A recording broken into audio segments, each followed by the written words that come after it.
So I'll get started soon, but I just want to give you a little bit of background on my approach to painting any scene. We mentioned this as being a plein air scene. We're not doing it so much plein air, we're doing it in our studio. But the setup I do have here is, let me lower this camera here, is my plein air setup. It's a very portable system. I can carry it all on my back, and it's ready to go. Panels come, it's a 12 by 16 panel I'll be painting tonight. And so let's get going. We've got Connor here kind of manning the helm. If there's any questions that you may have, there's a Q&A on the chat feature. Feel free to ask questions, and Connor will shoot them over to me, and we could have a discussion while I'm painting. So thanks again for joining me. I'll be using a little Gelkid medium. This is a fast drying medium that I'll use with the paint, and I'll establish more or less an underpainting process that will really give me the lights and darks really fast. I like to do this in about 10 minutes to get this underpainting process down, and then I'll mix colors and then go to the next level of painting. So I've got a little turpentine here in the can, and with my Gelkid I'll be using some transparent paint. Let me just go over the paint I do have down here. I've got my white paint here, my lighter colors of blue, ochres, and yellows. And then the oranges, transparent orange right here, quinacridone violet, dioxazine purple, ultramarine blue, cobalt blue, viridian, sap green, transparent yellow earth, a few grays, and a transparent red earth. And over here I have a Prussian blue. I may use that as well in the background. Since the background is so dark, I may need to get some really dark paint. I don't typically use black. I like to mix my black with a combination of the dark colors I do have. So let's get painting. I love this scene here, mainly for the contrast between the lights and darks, the whites and the blacks. But there's also contrast in warmth and coolness. The warms in the base of the glass, and then the warmth going up into the flowers, as well as the cool light that's coming on this side, as is the warmer light over here. It's highlighting the flowers. So let's get painting. I do like to listen to music while I'm painting, so a little Vivaldi never hurts anybody.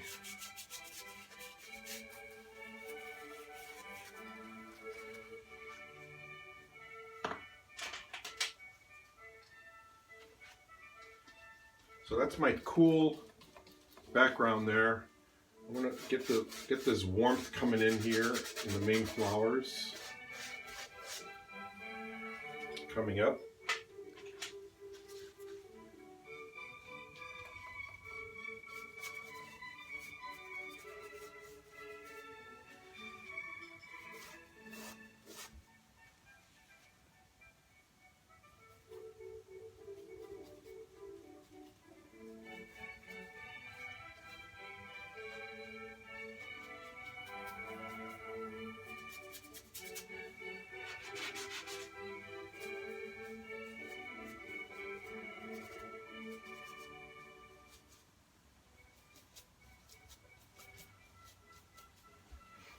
I like painting in complementary colors. You got your yellows and purples, your greens and reds, as well as your blues and oranges.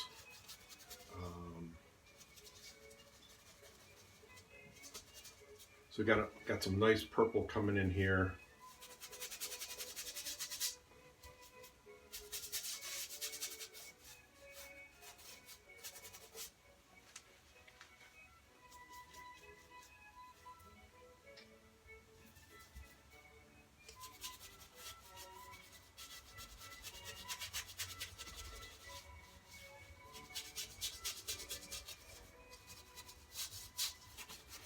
Part of the plein air painting process is really being painting your emotions, your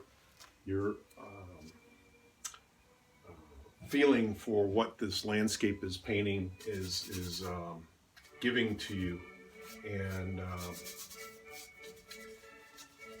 in this process, painting quick, you're being affected by the landscape, and this whole process gives you a really good way of getting the concept and the big shapes down right away. You're not really worried about detail. The whole process is getting it big shapes down, and then moving on. This glass is really fun to paint. It's you got to paint almost like it's not there, and then at the last minute add your shine and reflections.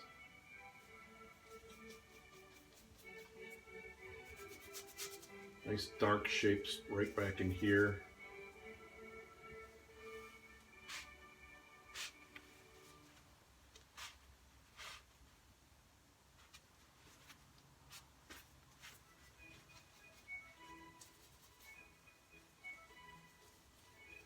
Got some leaves coming down in here. There's leaves over on this side.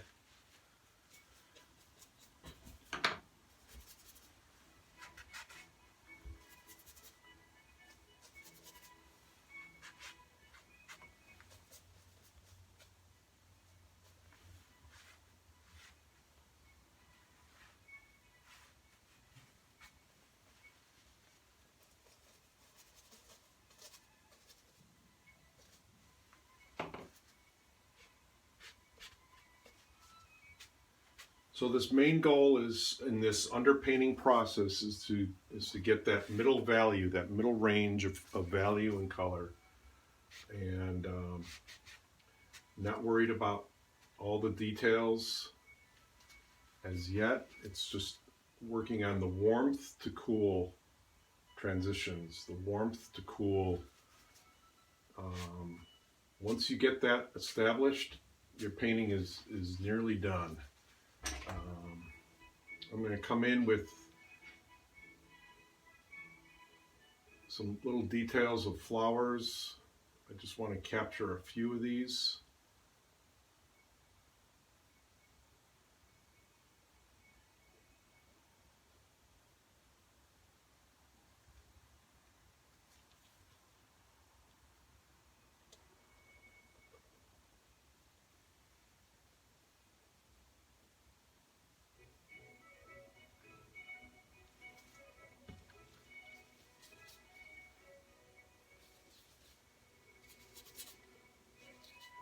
Sure, I get the dark back in here.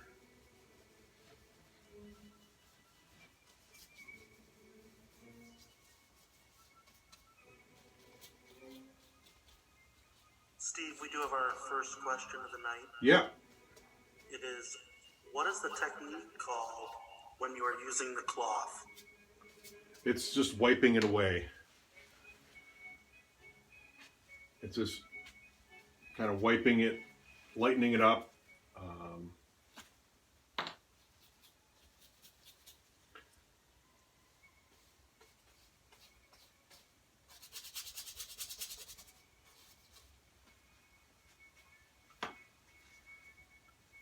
Some nice good shadows down in here. I'm looking at value. I'm also looking at temperature. I want to make sure my warms are operating down in here, and then my my cooler colors, cool colors are all up in there. Once you have established this this underpainting,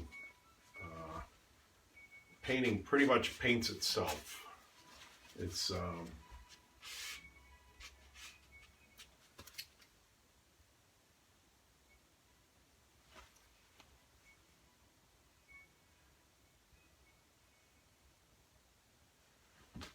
my goal is to get it up about 90% done within this first hour, and then there's always little fine touches as we go.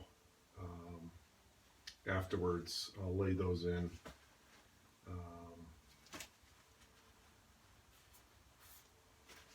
Let's talk a little bit about the Barrington White House, though. If you've never been to the Barrington White House, when all this is over and we open back up, the White House is an amazing structure, and the history of that house is really something to marvel at.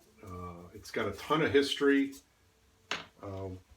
I've had a number of shows there, and it's just a really fun place to watch a show, have a dinner,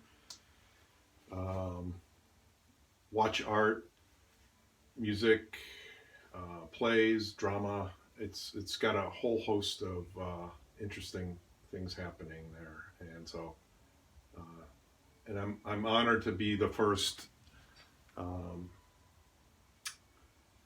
person to host this this first night out, Thursday nights. It's kind of a fun little thing they're doing.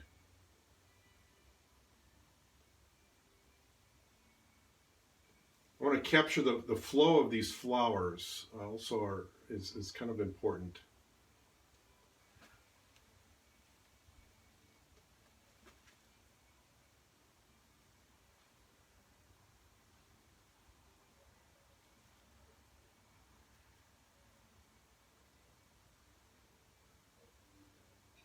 The gestural motion of this one bloom right in here in this flower is just amazing. That's the thing that caught my eye, is that real gentle S curve in this flower. There was another question, Steve, about the cloth you're using. Is there a solvent on it, like turpentine or anything like that? No, it's just the dry. It's actually shop towels from Costco is what I'm using. It's you know, it'll get dirty with paint, but other than that, they're a great towel to use. That and Viva is a good paper towel.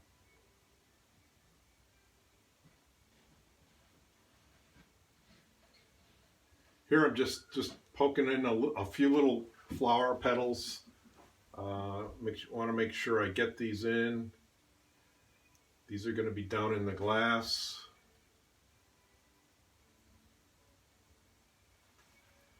I'm using this more or less as a drawing tool.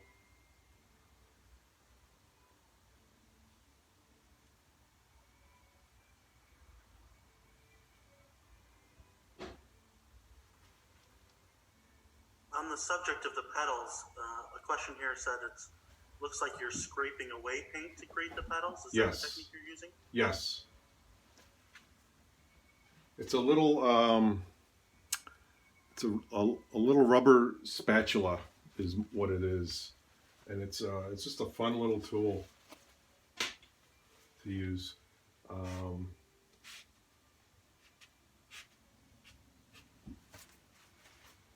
So that's the underpainting process. Now I'm going to wipe off the paint the liquid paint that I used down in here to put that on there.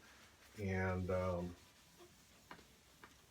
because you don't want this setting up on your palette, because it sets up in about 20 minutes and it gets really dry and tacky.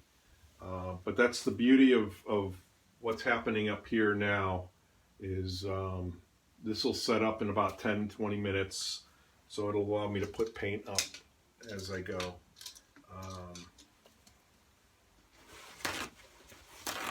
Now I've pre-mixed paint down in here. Let me show you again.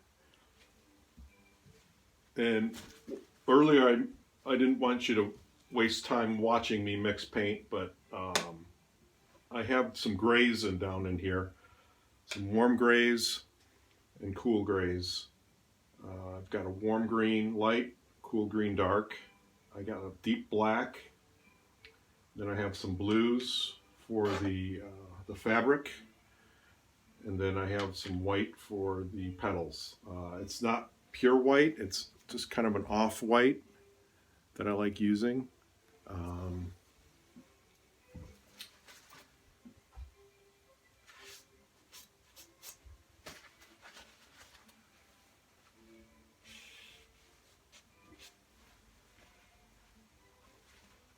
Make sure my drawing is accurate.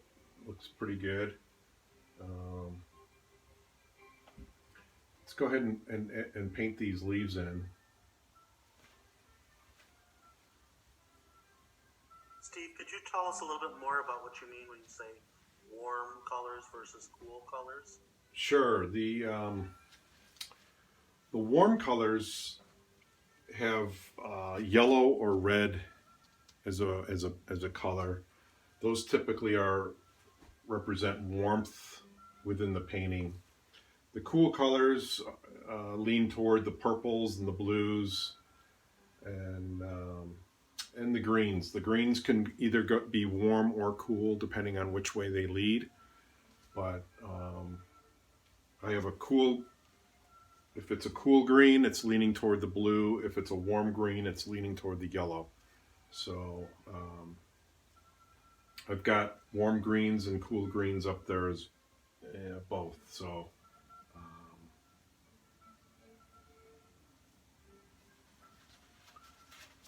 add some of those leaves in there now.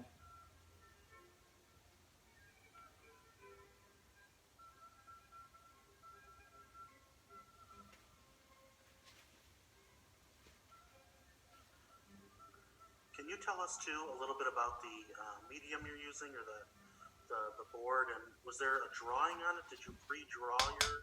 Yes, I did a few little marks on the board, some pencil, just to get the proportions correct and give me a head start on where I'm going to place the colors. The board itself is just a piece of Luan, like 1/8 inch Luan, and then I glued canvas to the board itself. And then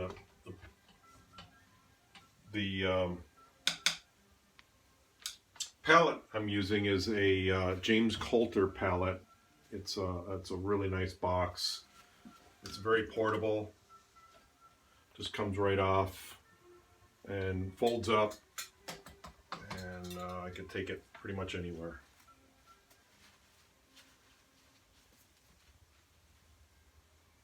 Let me add some of these cooler grays that I see. I'm looking mainly for shapes. These are the petals that are in the shadow. Some of them are cool, some of them are warmer.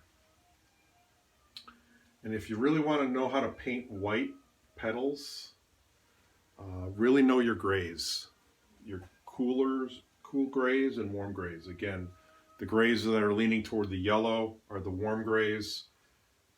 The cool grays are leaning more toward the blue side.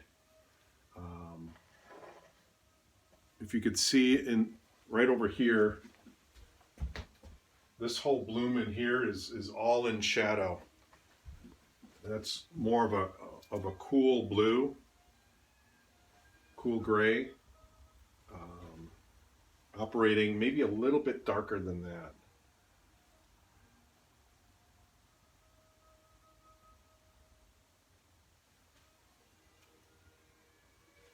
And as it's coming around, it's getting brighter and brighter. So I'll warm those grays up as it's coming into the light.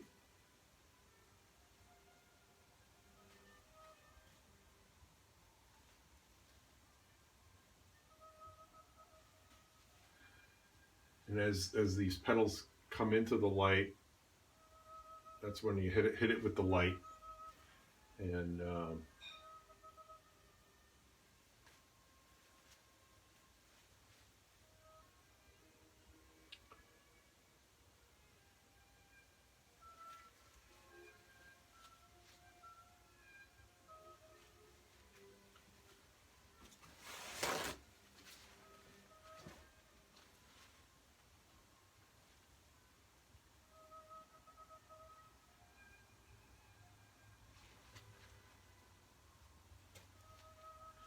I like this. I love this motion of the blooms just growing up and out of this glass.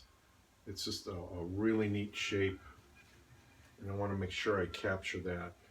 As this is coming up into the light, I'm warming up the shadows of those white areas.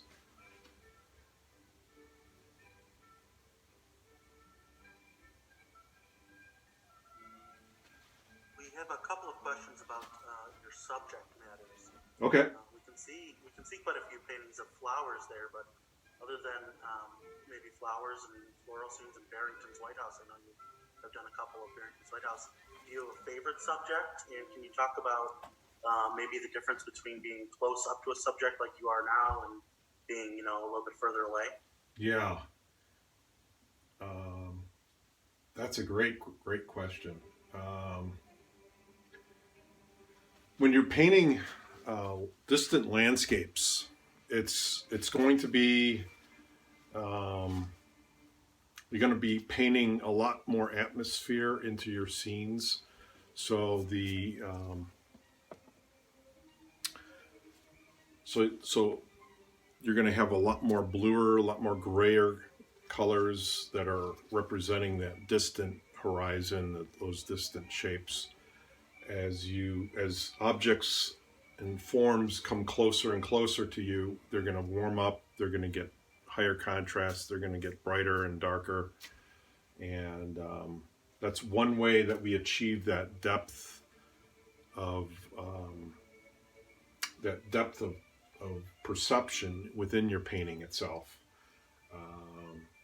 But you do have some depth perception over here. So as this flower is turning away from us, these edges are going to get softer and softer. I don't want hard edges back in here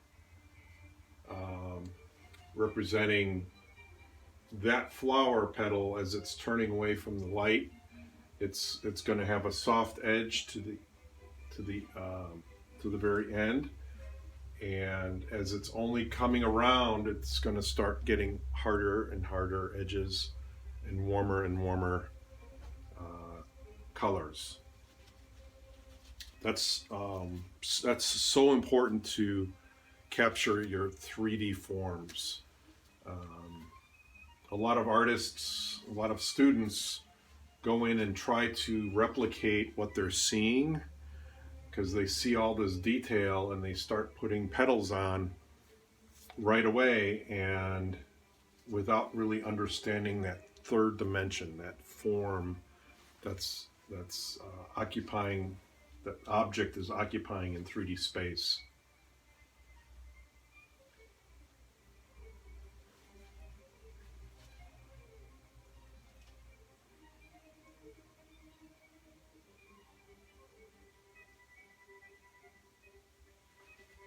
So here I'm just adding those gray shapes as we go, warm grays.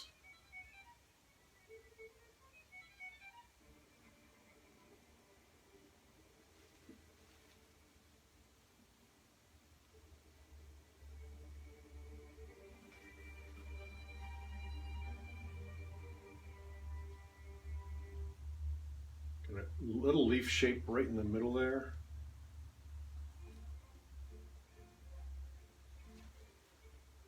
A nice cool leaf down in here on this side.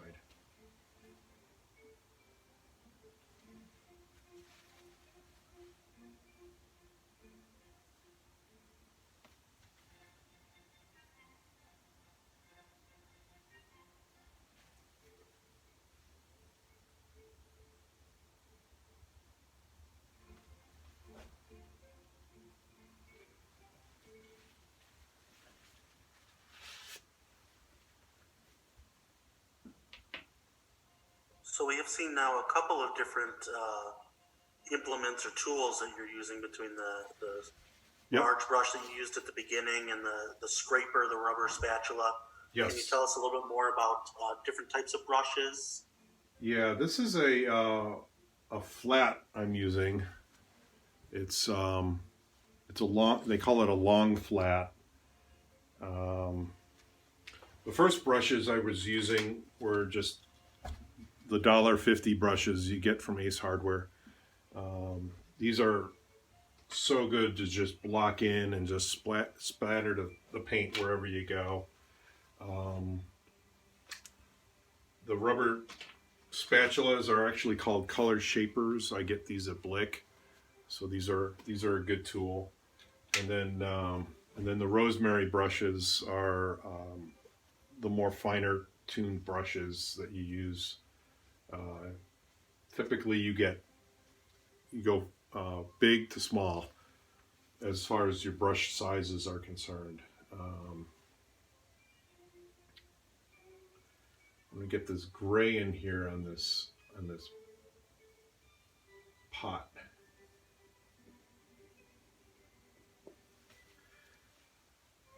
Right now, this is a number 7 rosemary flat, long flat.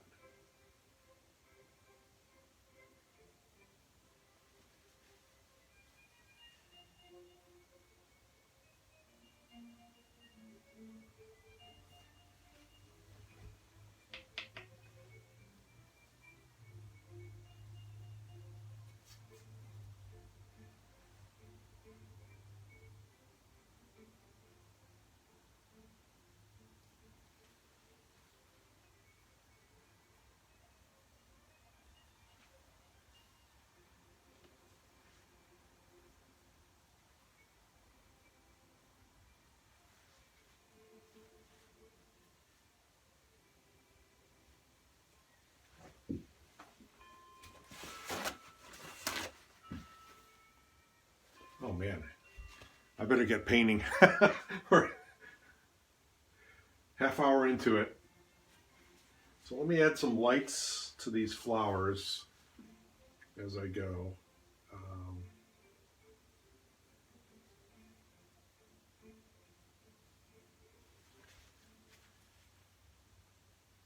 I love this big cluster of white right up in here. Those big cluster of flowers.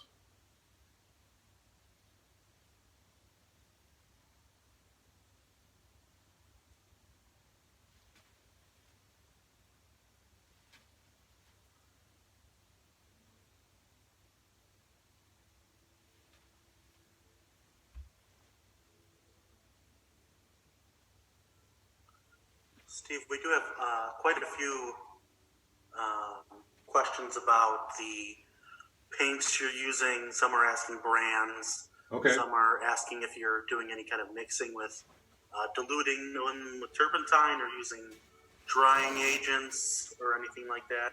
The only drying agent I used was at the very beginning. It's called Galkid, fast drying medium. It helps set up this underpainting. The paint I'm putting on now is, it has a little bit of walnut oil in it, just to give myself an extended painting time. So this paint will stay wet for a couple of days, actually.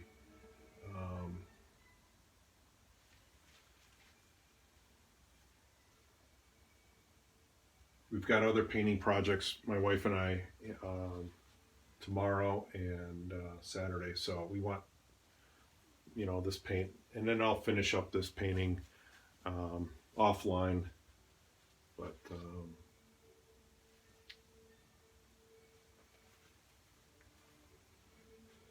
you notice every time I put a brush stroke down, I'm wiping the brush.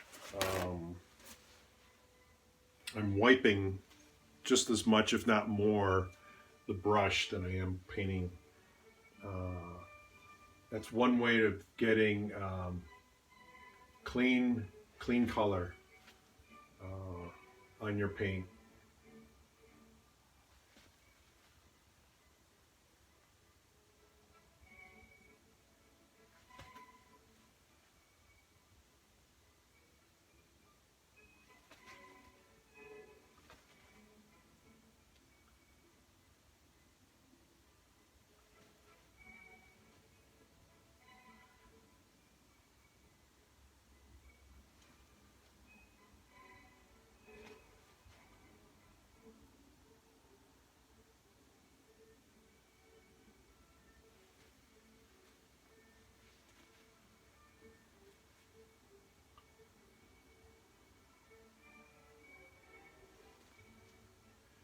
There's this light band right in here.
Let's get that leaf in the foreground in here.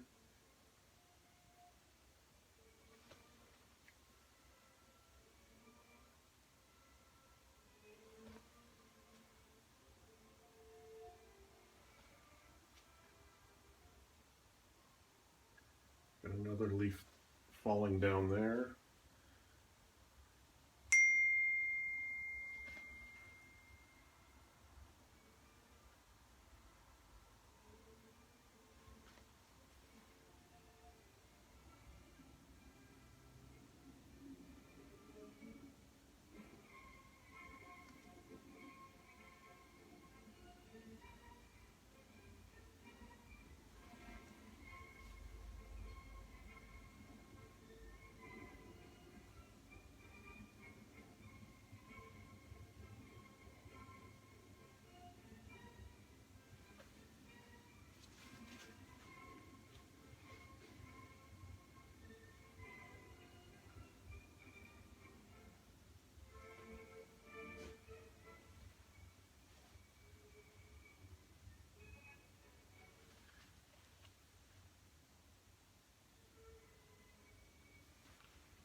So I hope everybody's well and enjoying their times at home. Uh, my wife and I are both well. We're fortunate, taking every precaution as possible, and we'll get through this. Um, when we do, though, just like to say, if you are interested in learning how to paint, and if you're within the local area, um, I do have oil painting classes in Palatine. We'll resume those probably in around June or July, but as things open up, we'll make plans to open as well. And I'd love to have you join us in a studio in Palatine Friday mornings, where we paint for 3 hours. I also teach watercolor classes at the Palette and Chisel on Wednesday nights. Those have also been postponed, but we'll get to doing that again. And in the meantime, I am offering classes, online classes, one-on-one mentoring sessions. Those are very fun. I have 2 students right now, and I have room for a few more. But it's a fun process of painting. Very relaxing, very stress relieving, I'll say. Just looking at shapes, finding those shapes and painting them. This hour is just flying by. Let me add a shadow to this side, and that'll pop that whole left side here.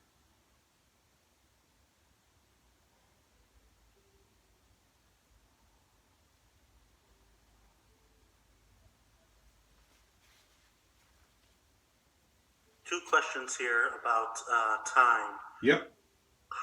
From start to finish, how long does it take to paint a still life?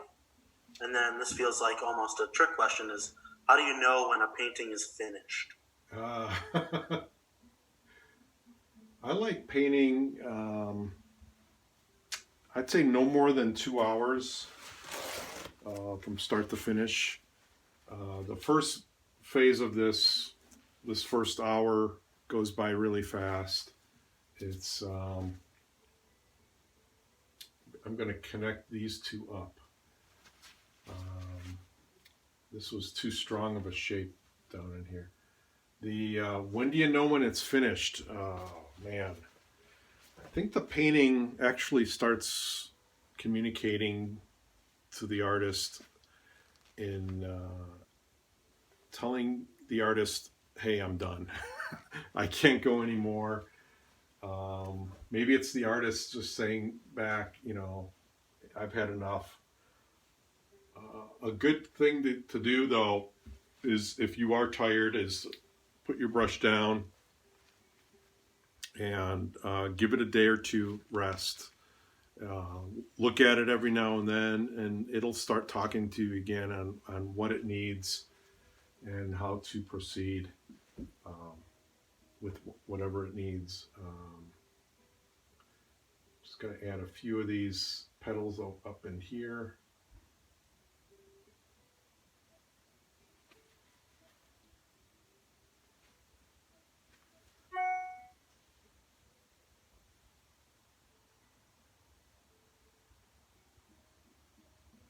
Little holes I'm seeing in here, opening up some of this.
with that, I'll call it a night.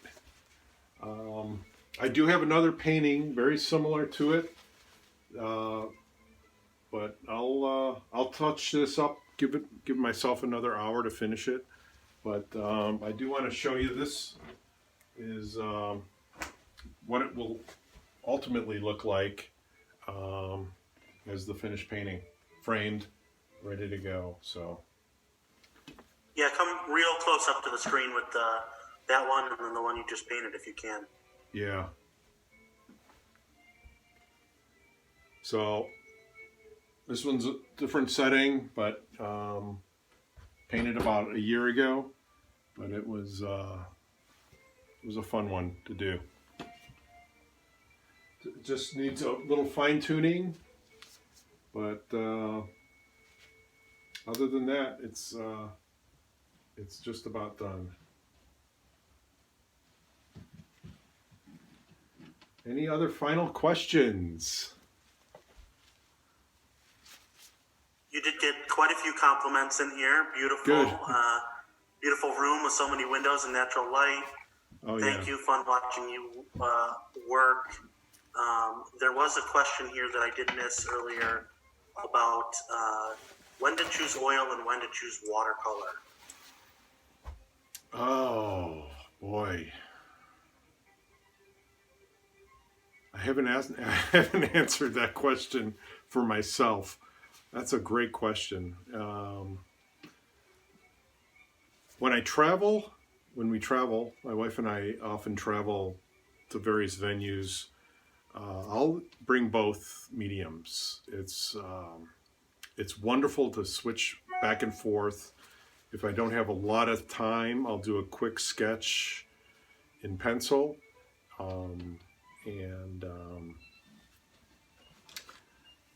I did a quick sketch of the floral as well.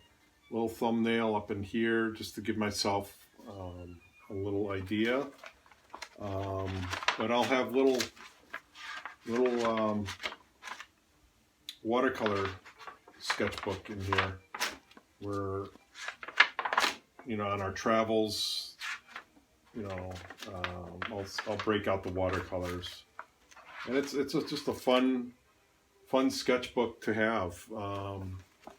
Always have it with you. Or when you're doing larger paintings, I'll use the same easel for my watercolors. So but knowing when to do watercolor and when to do oil, I often do both of the same scene, and I may do a watercolor of this as well. So. Well, thank you so much, Steve. We really appreciated having you on here, especially as our first host. Good. And I will say, everybody who did attend today will get an email with some information about your website where they can find more about your classes, Yep.